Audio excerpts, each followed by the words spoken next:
Theory of machine में हम लोग आगे बढ़ते हैं। थ्योरी ऑफ मशीन में वाइब्रेशन चैप्टर कंप्लीट हो गया था, उस पर हमने एक न्यूमेरिकल लिखा। इसमें एक क्या दो न्यूमेरिकल हैं, ठीक है, इसी में एक क्वेश्चन में लिखा हुआ, तो उसको हम बताते हैं। हम लिख चुके हैं पहले, आपको पहले समझा देते हैं कि क्या कह रहा है कि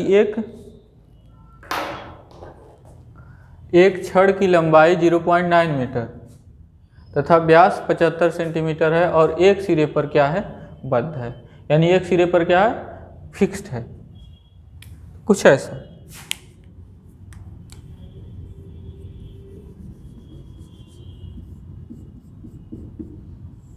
एक सिरे पर बद्ध है, इसके स्वतंत्र सिरे पर एक गतिपाल पहिया लगा है। यहाँ पे एक हैवी डिस्क लगा है, वही गतिपाल पहिया यानी कि फ्लाईव्हील लगा। कह रहा है कि जिसका द्रव्यमान 1000 kg है, इसका मास कितना है, 1000 kg।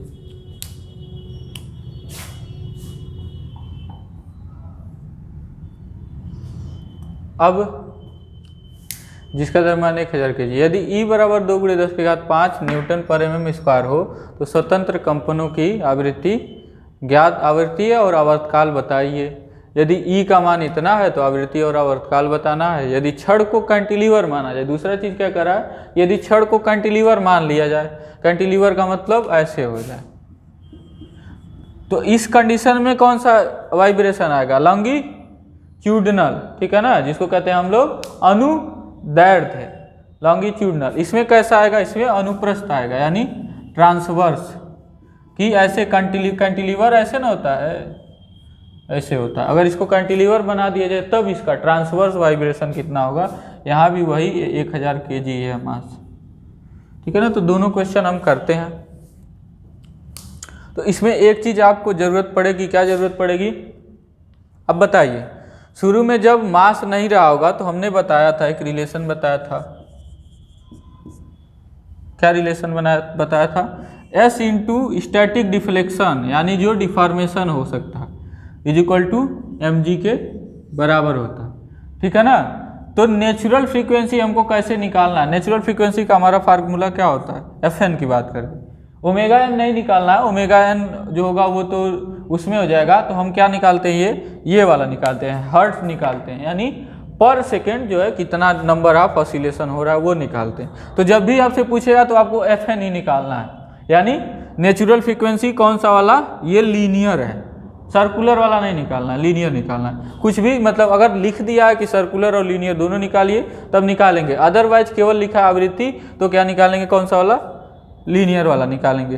तो इसका हमने फार्मूला क्या बताया था, 1/2 पाई अंडर इस पर S/m बताया था, हमने बताया था ना S/m।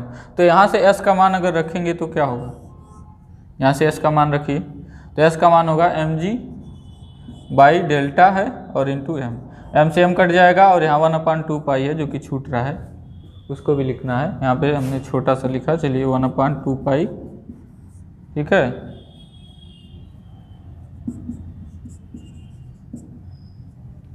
तो यहाँ से g/ क्या हो गया, डेल्टा, जहाँ डेल्टा क्या है, स्टैटिक डिफ्लेक्शन, यानी इस मास के कारण इसमें कितना डिफ्लेक्शन हो रहा है, यानी कितना जो है कह सकते हैं आप, क्या कितना डिफॉर्मेशन हो रहा है, जिसको आप लंबाई में वृद्धि भी कह सकते हैं। तो याद करिए, लंबाई में वृद्धि, जब कोई मास m के कारण किसी रॉड पर, इस मासलेस रॉड है तो इस पर बल लग रहा है कोई m मास का, तो उसमें क्या होता है, कितना डिफॉर्मेशन होता है बल लगने के कारण, क्या होता है,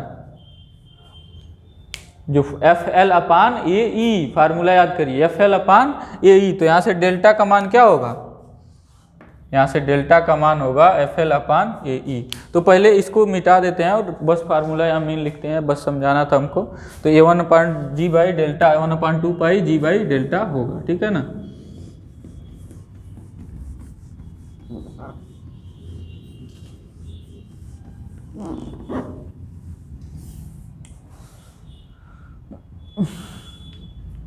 तो यहाँ से हमारा Fn क्या है, 1/2 पाई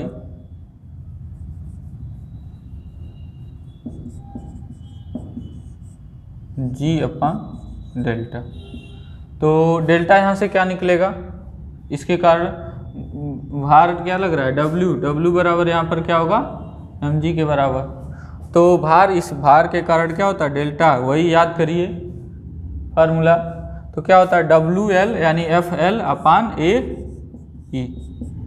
ठीक है, तो यहाँ से L का मान कितना है, जहाँ पर L कितना है 0.9 मीटर। ठीक है, तो इसको mm में हम बदल देंगे क्योंकि E का मान किस में दिया हुआ है, E का मान दिया हुआ है, E का मान न्यूटन पर mm स्क्वायर में। तो पहले डेल्टा को mm में निकाल लेते हैं, फिर जाके 1000 से भाग देके मीटर में कर लेंगे, क्योंकि ये G का मान हम किस में रखेंगे, मीटर पर सेकेंड स्क्वायर में रखते हैं ना 9.8, तो इसीलिए कर रहे हैं। तो 9 L बराबर 0.9 मीटर, तो इसको कर लेंगे 900 mm। और A की वैल्यू निकालेंगे तो A क्या होता है π/4 d स्क्वायर। ठीक है, तो π/4 d का मान कितना है, d का वैल्यू है 75 सेंटीमीटर, तो mm में बदलेंगे तो 750 mm हो जाएगा। स्क्वायर करने के बाद वैल्यू निकाल लेंगे कितना आता है,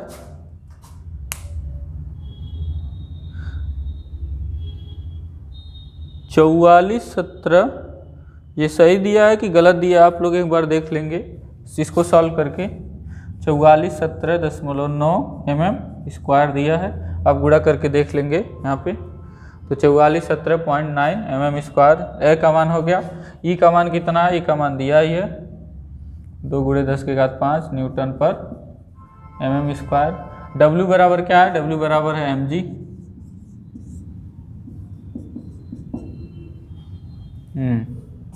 दिक्कत यह है कि G इसमें हम रखेंगे, अच्छा वो तो न्यूटन में, E का मान न्यूटन में आ रहा है। अच्छा ये न्यूटन न्यूटन तो कट ही जाएगा, उससे नहीं कोई दिक्कत है, क्योंकि इसे यहाँ भी न्यूटन लग रहा है, न्यूटन पर mm स्क्वायर, तो यहाँ से वो कट ही जाना है। ठीक है, तो वो तो न्यूटन में आ गया, m×g हमेशा किस में आता है, न्यूटन में ही आता है। ठीक है, तो mg का मान रख दो, यहाँ पे सारे वैल्यू, अब देखो जो भी वैल्यू आ गया इसको आप रख दीजिए। तो रख देने के बाद डेल्टा का मान आ जाएगा, तो डेल्टा का मान रखिए। डेल्टा का मान कैसे रखेंगे, m की वैल्यू रखते हैं, m की वैल्यू कितनी है 2000, 1000, g का 9.81 इंटू L की लंबाई 900 mm, और ए का वैल्यू है 4417.9, ई का वैल्यू है 2 × 10⁵ तो यहाँ से आ गया हमारा, जो कि देखो mm में आएगा डेल्टा का मान, वो हो जाएगा 999.2 × 10⁻5 mm। क्या आएगा 999.2 × 10⁻5 mm में आएगा। तो 10⁻3 से भाग दे दें, यानी 10⁻³ से गुणा करा दे, तो उस किस में हो जाएगा, मीटर में हो जाएगा। तो यानी कि ये मीटर में क्या हो जाएगा 999.2 -8 मीटर, क्योंकि मीटर में हमको ज़रूरत पड़ेगी, क्योंकि ये जी हमेशा मीटर में ही रखेंगे, इसमें मीटर पर सेकेंड स्क्वायर में, और कोई है ही नहीं, ये तो 9 डायमेंशनल नंबर है। तो यानी कि ध्यान से देखना, ये मीटर में रखेंगे तब जाके नेचुरल फ्रीक्वेंसी निकलेगा। तो इस तरह से अब क्या हो जाएगा, नेचुरल फ्रीक्वेंसी निकाल लेंगे हम। तो इसका वाला, ये वाला है नेचुरल फ्रीक्वेंसी, तो इस तरह से नेचुरल फ्रीक्वेंसी क्या हो जाएगा,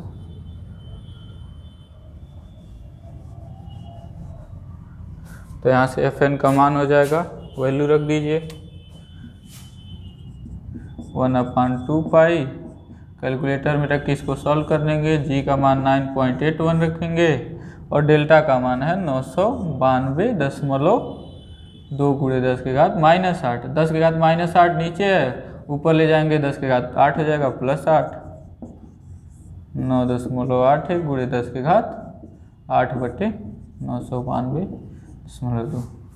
ठीक है, तो ये सॉल्व कर लेंगे। इसको सॉल्व कैसे करेंगे कैलकुलेटर में, अगर आप करना चाहते हैं तो पहले इसका वैल्यू टोटल का निकाल लीजिए, और टोटल इसका वैल्यू निकालने के बाद क्या कर दीजिए, पावर ऐसे लगा के ब्रैकेट लगा के 1 डिवाइड रहेगा /2 कर दीजिए, फिर ब्रैकेट बंद कर दीजिए, उसके बाद आपका आंसर आ जाएगा। तो फाइनली, और इसका ये भी डिवाइड करना है, 2 पाई भी है इसमें, तो इसको भी ध्यान में रखेंगे। तो इस तरह से Fn का मान आ गया। और Fn का यूनिट क्या होगा, यूनिट जरूर लिखना है, कभी भी आप क्वेश्चन करते हैं तो यूनिट जरूर लिखना है। Fn का मान जो आ जाएगा वो 157.7 हर्ट्ज, या फिर इसी को कहते हैं पर सेकेंड, सेकेंड पर -1, या इसी को कहते हैं r सेकेंड पर -1 को ही हर्ट्ज कहते हैं, ठीक है ना। तो ये हो गया Fn। अब Tn क्या होता है, T क्या होता है, मतलब वो नेचुरल फ्रीक्वेंसी का टाइम पीरियड, आवर्तकाल जिसको कहते हैं, वो क्या होता है, 1/Fn होगा, ठीक है ना। T हम जो बताए थे आवर्तकाल, तो Tn भी आप कह सकते हैं कि मतलब नेचुरल, तो नेचुरल यानी Fn हो गया, क्योंकि एक जो होता था वो भी होता था डैम्पिंग वाला, तो Td लिखते थे उसको।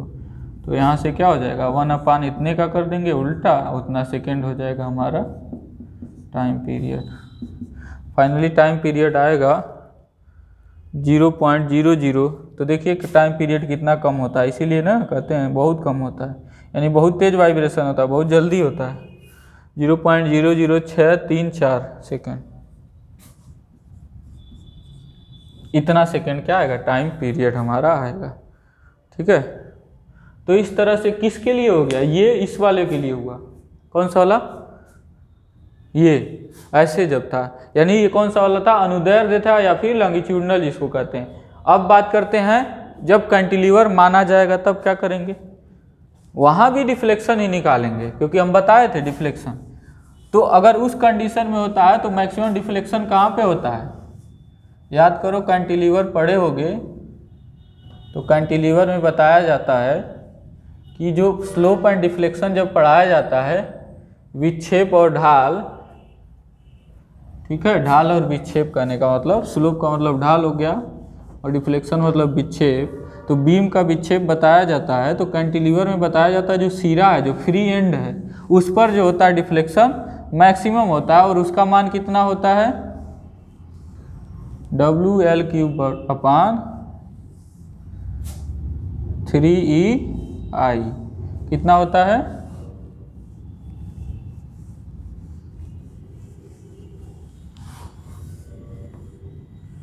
तो यहाँ पे I भी निकालना पड़ेगा, क्रॉस सेक्शन का मोमेंट ऑफ इनर्शिया। तो इस कंडीशन में क्या होगा, ये बीम कुछ ऐसे मुड़ जाएगा, तो और जो यहाँ पे जो मान होता है, यही डेल्टा है, ये वाला डेल्टा कहिए चाहे ये वाला डेल्टा कहिए, यही स्टैटिक डिफ्लेक्शन है।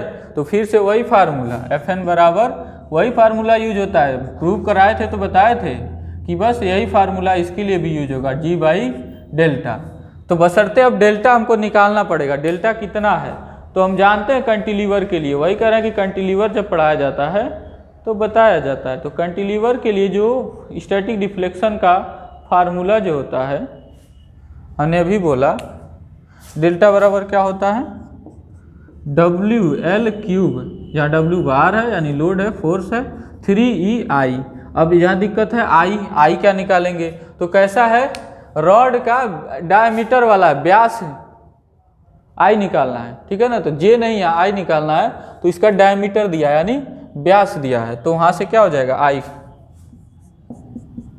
πd⁴ होता है। सर्कुलर क्रॉस सेक्शन के लिए I का मान इतना होता है, तो यहाँ से निकाल लेंगे।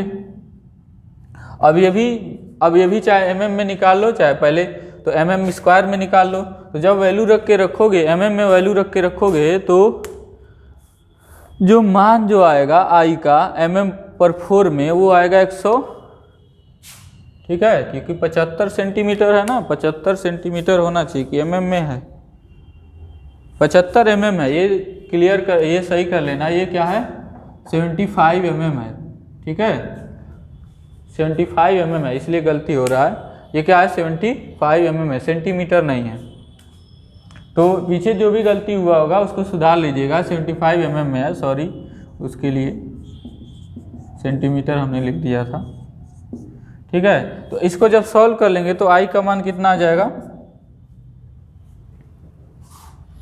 आई का मान जो होगा वो आएगा 155.32 गुणे 10 के घात 4 mm/4। 3 2 2 3 बोले 3 2 गुणे 10 के घात 4 mm/4 पावर 4। ठीक है, mm/4। आई का मान हो गया, ई का मान दिया ही है, डब्ल्यू का मान हमको पता ही है, एल का मान पता ही है। तो वहाँ पर क्या कर देंगे, रख देंगे, तो डेल्टा का मान निकल जाएगा। तो डेल्टा का मान जब WL³/3EI से रखोगे तो W का मान वही 1000 × 9.81 जो कि न्यूटन में होगा, और गुणे L³ यानी 0.0.9 नहीं mm में हम रखना चाहते हैं, तो 900 का क्यूब। ठीक है, और अपान 3 × E 2 गुणे 10 के घात 5 है ना, और गुणे आई जो है वो है 155.32 गुणे 10 के घात 4। ठीक है, अब यहाँ पे जो भी हो गया लिख दिया हमने सारा वैल्यू, और सारा वैल्यू कैलकुलेटर में रख के सॉल्व कर लेंगे। जब सॉल्व करोगे तो मिलेगा डेल्टा का मान, वो मिलेगा 7.674 mm मिलेगा। क्या मिलेगा, 7.674 mm।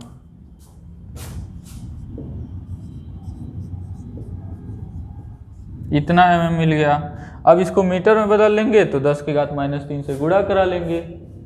क्या कर लेंगे,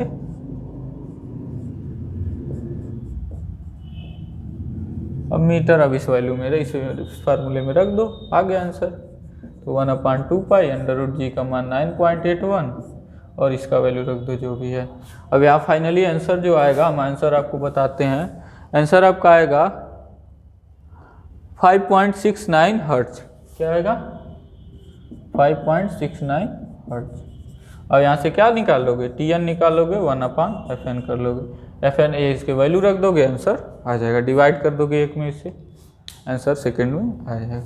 ठीक है, तो इस तरह से हमारा क्या हो गया, इस तरह से हम फ्रीक्वेंसी निकालते हैं। ऐसे ही आपका सिंपल न्यूमेरिकल आएगा, क्वेश्चन आएगा अगर एग्जाम में तो ऐसे ही आएगा, क्योंकि लिखा है कि सिंपल न्यूमेरिकल प्रॉब्लम करना है। ठीक है, आपके सिलेबस में ही लिखा है। तो अब मिलते हैं आपसे नेक्स्ट वीडियो में। शुक्रिया।